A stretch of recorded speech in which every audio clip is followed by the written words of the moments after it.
অনেক দিন আগের কথা। সোনারপুর নামে একটি সুন্দর গ্রাম ছিল। সেই গ্রামে গোপাল নামে এক কাঠুরে থাকত। গোপাল খুবই সৎ এবং পরিশ্রমী ছিল। সে সব সময় নিজের কাজে খুশি থাকত। তার কাছে খুব বেশি টাকা ছিল না, কিন্তু সে নিজের জীবন নিয়ে সন্তুষ্ট ছিল। গোপালের পরিবারে ছিল তার স্ত্রী কমলা আর 2 সন্তান। গোপাল শেঠ হরিদাসের জন্য কাঠকাটার কাজ করত। কাঠকাটার বিনিময়ে শেঠ হরিদাস তাকে টাকা দিত, আর সেই টাকা দিয়ে গোপাল তার পরিবারের খরচ চালাত। কমলা, আমি কাজে যাচ্ছি, আজ অনেক দেরি হয়ে গেছে। তুমি বাচ্চাদের স্কুলে পৌঁছে দিও। ঠিক আছে, পৌঁছে দেব। কিন্তু বাচ্চারা গত 2 দিন ধরে বলছে তাদের স্কুলের ম্যাডাম ফি চাইছেন। হ্যাঁ, তো দিয়ে দাও না ফি। কোথা থেকে দেব? তুমি যা রোজগার করো তাতেই কষ্টের সংসার চলে। এখন ওই বেতনের মধ্যে ফি দেব কিভাবে? আমার কথা শোনো, তুমি শেঠ হরিদাসকে বেতন বাড়ানোর কথা বলো। বাজারে সব কিছুর দাম আকাশ ছোঁয়া। বাচ্চাদের পড়াশোনার খরচ, সংসারের খরচ, এত কম বেতনে কিভাবে চলবে? ঠিক আছে, আজই আমি সেঠজিকে বলবো। এই বলে গোপাল কাজে চলে গেল। কাজে গিয়ে গোপালকে দেখে বিলাস বলছে, ভাই, আজ তো বেতন দেওয়ার দিন, কিন্তু আমি জানি সেঠ হরিদাস কোনো না কোনো অজুহাত করবে। আগেরবার তো আমার 500 টাকা ঋণের সুদের অজুহাতে আমার অর্ধেক বেতন 1500 টাকা কেটে নিয়েছিল। হ্যাঁ ভাই, ঠিক কথা বলেছ। এই সেঠ হরিদাস খুব চালাক ও লোভী একটি মানুষ। এক তো 2 গুণ কাজ করাবে, আর বদলে ফুল বেতনও দিবে না। হ্যাঁ ভাই, আমারও আরেকবার অর্ধেক বেতন কেটে নিয়েছিল। আমি শুধু 2 দিন ছুটি নিয়েছিলাম, যখন আমার মেয়ের বিয়ে ছিল। এর সুযোগ নিয়ে হরিদাস আমার আধা বেতন কেটে নিয়েছিল। হে ভগবান, এবার যেন সেঠজি আমার পুরো বেতন দিয়ে দেয়। বাচ্চাদের স্কুলের ফি দিতে হবে। এই বলেই সব কাঠুরে কাঠ কাটতে ব্যস্ত হয়ে পড়ল। দিন শেষে সব কাঠুরেরা শেঠ হরিদাসের কাছে বেতন চাইতে গেল। সেঠজি, মাস শেষ, দয়া করে আমাদের বেতন দিয়ে দিন। দেখো ভাই, এখন তোমাদের দেওয়ার জন্য আমার কাছে একটা টাকাও নেই। মাল গুদামে পড়ে আছে, বিক্রি একদম নেই। কালকে বা পরশুদিন তোমাদের বেতন পেয়ে যাবে। কিন্তু সেঠজি, আমাদের কাছে এখন আর কোনো টাকা নেই। আমাকে ঘরের জিনিসপত্র আনতে হবে এবং বাচ্চাদের ফি দিতে হবে। আরে, আমি কি বললাম? 1-2 দিন আরও অপেক্ষা করো। এখন আমার কাছে টাকা নেই। শেঠ নানা অজুহাত দিয়ে তাদের বেতন দেরিতে দেওয়ার কথা বলেন। সব কাঠুরে হতাশ হয়ে তাদের বাড়িতে ফিরে যায়। কি হলো, এবার কত বেতন পেলে? কমলা এখনো কোনো বেতন পায়নি। শেঠজি বলেছেন যে তুমি 1 বা 2 দিনের মধ্যে তোমার বেতন পেয়ে যাবে। বেতন পাওনি? তুমি তো জানো বাচ্চাদের ফি দিতে হবে। পিঙ্কি স্কুলের শিক্ষক তাকে স্পষ্টভাবে সতর্ক করে দিয়েছেন যে যদি কাল স্কুলে ফি না আনো তাহলে তোমাদের আর স্কুলে আসতে হবে না, বাড়িতেই বসে থাকো। এবার বলো, আমি কি করি? আমি এখন কি করি কমলা? এই শেঠজি কখনো সময় মতো টাকা দেয় না। এখন তো আমরা অপেক্ষা করা ছাড়া আর কিছুই করতে পারবো না। 1-2 দিনের ব্যাপার, দেখা যাক। এভাবে 2 দিন কেটে যায়। 2 দিন পর সেঠ হরিদাস সবাইকে বেতন দিয়ে দেয়। আরে মদন, এই নে তরে মাসের বেতন। এ কি শেঠজি, এখানে তো মাত্র 2000 টাকা। আমি তো এবার 3000 টাকার কাজ করেছি। মানলাম কাজ করেছিস, কিন্তু তুই তো 1 ঘন্টা আরামও করেছিস। এই টাকা ওই আরামের কেটেছি। কিন্তু আপনি তো বলেছিলেন আধ ঘন্টা করে দিনে কাজ করলে মাসে 3000 করে টাকা দিবেন। দেখ মদন, আমাকে এত হিসাব কিতাব শেখাস না। যদি চাস 2000 টাকা রাখ, নইলে অন্য জায়গায় কাজ খুঁজ। বেচারা মদনের কাছে টাকা নেওয়া ছাড়া আর কোনো উপায় ছিল না। মদন চুপচাপ সেই টাকাটা রেখে দেয়। গোপাল, এই নাও তোমার 2500 টাকা। কিন্তু শেঠজি, 2500 কেন?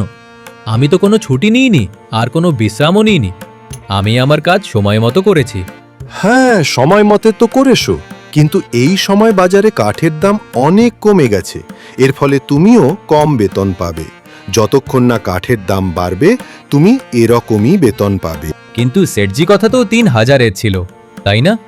এখন 2500 টাকায় আমি কিভাবে ঘর চালাবো? বাচ্চাদের স্কুলের ফিও আমাকে দিতে হবে। সেটজি, এবার দয়া করে পুরো টাকা পরিশোধ করুন। তুই মাত্র 2,500 টাকাই পাবি। যদি কাজ করতে হয় কর, না হলে অন্য জায়গায় কাজ খুঁজে নে। বেচারা হরিয়ার কাছে টাকা নেওয়া ছাড়া আর কোনো উপায় ছিল না। আরে ভাই, সেট হরিদাস একজন 1 নম্বরের লোভী ও অসৎ ব্যক্তি। টাকা পকেটে রেখে দেয় আর বলেন যে কাঠের দাম কমে গেছে। তুমি দেখো, একদিন না একদিন আমাদের গরিবের অভিশাপ লাগবেই এর কপালে। এভাবে বলো না। হাজার হোক তিনি আমাদের অন্নদাতা, তার জন্যই আমাদের ঘর চলছে। আরে কিসের অন্নদাতা? কাজের পুরো টাকা তো দেয় না। পুরো মাস মেহনত করে মাত্র 2000 টাকা। এই টাকায় ঘর কিভাবে চালাই? আমরা কখনোই এভাবে এগিয়ে যেতে পারবো না। আর আমরা কিবা করতে পারি হারিয়া? কাঠ কাটা ছাড়া আমাদের তো আর কোনো কাজ জানা নেই। আর নতুন কাম যে একটা স্টার্ট করব, সেই টাকাও কোথায়?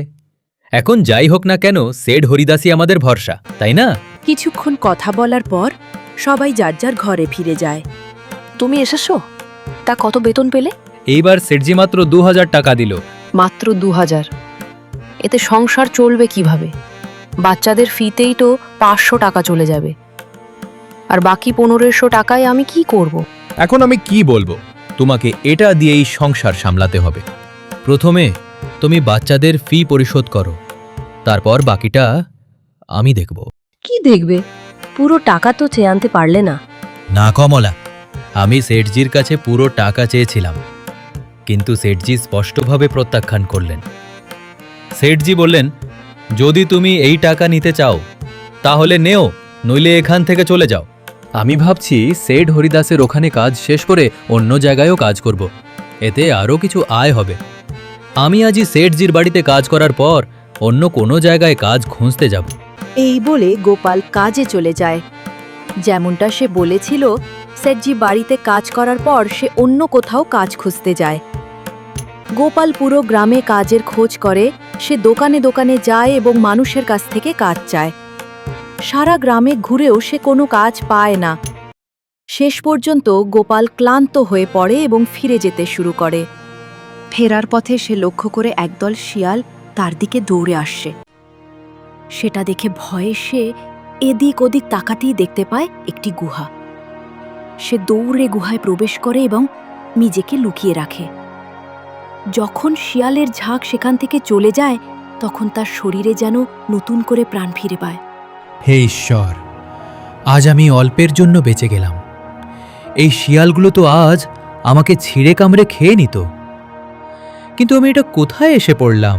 গোপাল এইসব ভাবছিল, ঠিক তখনই তার চোখ পড়ল গুহায় রাখা ঝুড়িটার উপর। গোপাল ঝুড়ির কাছে এগিয়ে যায়। এটা কি ধরনের গুহা? আর এটা কার ঝুড়ি? আমি এটা বাড়ি নিয়ে যাব। জিনিসপত্র রাখার জন্য এটা কাজে লাগবে। গোপাল ঝুড়িটা স্পর্শ করার সাথে সাথে গুহা থেকে একটা আওয়াজ ভেসে আসে। দাঁড়াও, একে স্পর্শ করার চেষ্টা করো না। এই কণ্ঠস্বর শুনে গোপাল তৎক্ষণাৎ পিছিয়ে আসে। তারপর হঠাৎ গুহায় একজন সাধুর আবির্ভাব ঘটে। সে গোপালকে বলে, তুমি কে? আমার গুহায় কি করছো? তুমি যেই হও না কেন, আমাকে ক্ষমা করো। এক ঝাঁক শিয়াল আমার পিছনে তাড়া করেছিল। তাদের হাত থেকে বাঁচতে আমি এই গুহায় লুকিয়েছিলাম, এবং তারপর আমার চোখ এই ঝুড়ির উপর পড়ল। দুঃখিত, আমি ভেবেছিলাম এখানে কেউ নেই, তাই এই ঝুড়ি হয়তো কারো হবে না, তাই আমি একের ছুঁয়ে দেখলাম। গোপাল, তোমার ভয় পাওয়ার দরকার নেই। আমি তোমার সম্পর্কে সবকিছু জানি। একবার আমার চোখ কারো ওপর পড়ে যায়, আমি তার সম্পূর্ণ ভবিষ্যৎ ইতিহাস দেখতে পাই। কিন্তু আপনি কে? আপনাকে এত অদ্ভুত দেখাচ্ছে কেন? দয়া করে নিজের পরিচয় দিন। আমি এক অঘরী তান্ত্রিক। আমি কয়েক বছর ধরে এই গুহায় তপস্যা করছি। এই গুহায় সবাই প্রবেশ করতে পারে না। যার মন খুব ভালো সেই এই গুহায় প্রবেশ করতে পারে। তুমি যদি অপবিত্র হতে তাহলে কখনোই এই গুহায় প্রবেশ করতে পারতে না। তুমি একজন সত্যবাদী মানুষ, সেই কারণেই তুমি এই গুহায় প্রবেশ করতে পেরেছ এবং এই ঝুড়িটি স্পর্শ করতে সক্ষম হও। যেহেতু তুমি এই ঝুড়িটি স্পর্শ করেছো, তাই এই ঝুড়িটি তোমার। না, আমি এই ঝুড়িটা চাই না। ভয় পেও না গোপাল, তুমি এই ঝুড়িটি নাও। এটা কোনো সাধারণ ঝুড়ি নয়, বরং এটি একটি জাদুর ঝুড়ি। কি জাদুর ঝুড়ি? এটা কি সেই জাদুর ঝুড়ি যার কথা আমার দাদু ঠাকুমা আমাকে বলেছিলেন? কি এক গ্রামে একটা জাদুর ঝুড়ি ছিল আর সে সবার ইচ্ছা পূরণ করত।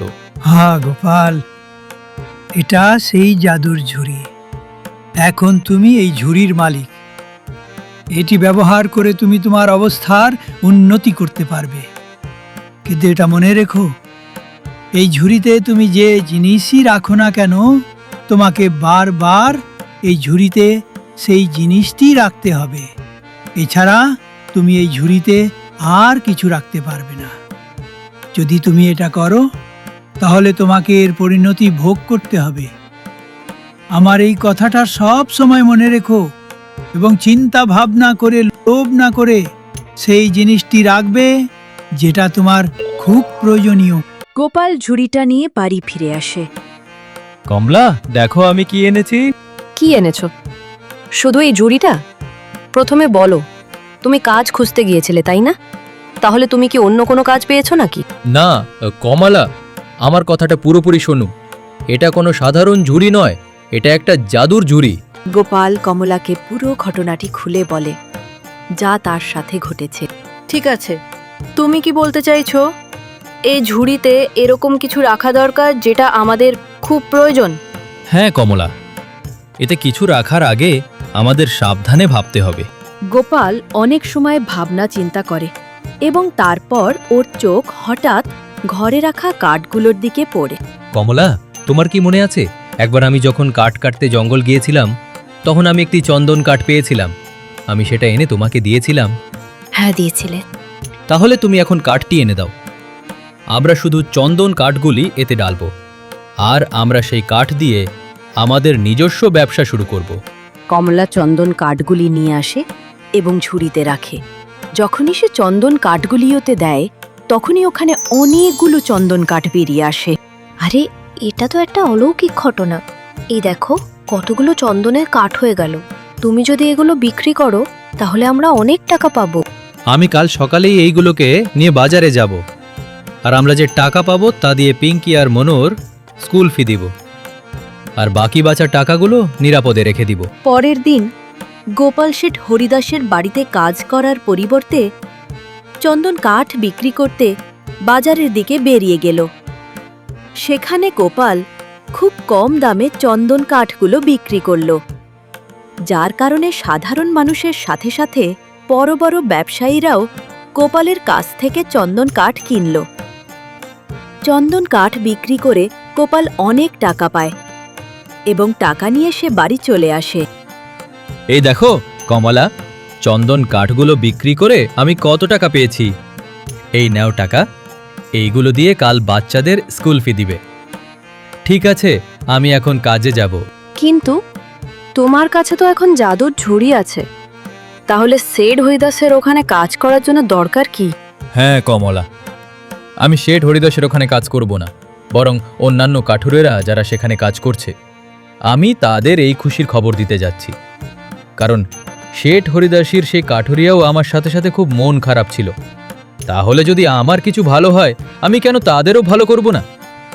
ওরা খুব সৎ কাঠুরে, তারা সবাই খুব পরিশ্রম করে, কিন্তু হরিদাস কখনো সেই লোকদের কঠোর পরিশ্রমের জন্য উপযুক্ত অর্থ প্রদান করেন না। তাই আমি এটাই ভেবেছি, আমি কেন তাদের আমার কাজে অন্তর্ভুক্ত করব না। হ্যাঁ, তুমি যা বলছো তা একেবারেই ঠিক। যদি তোমরা সবাই একসাথে কাজ করো, তাহলে আমরা সবাই খুব দ্রুত এগিয়ে যাব।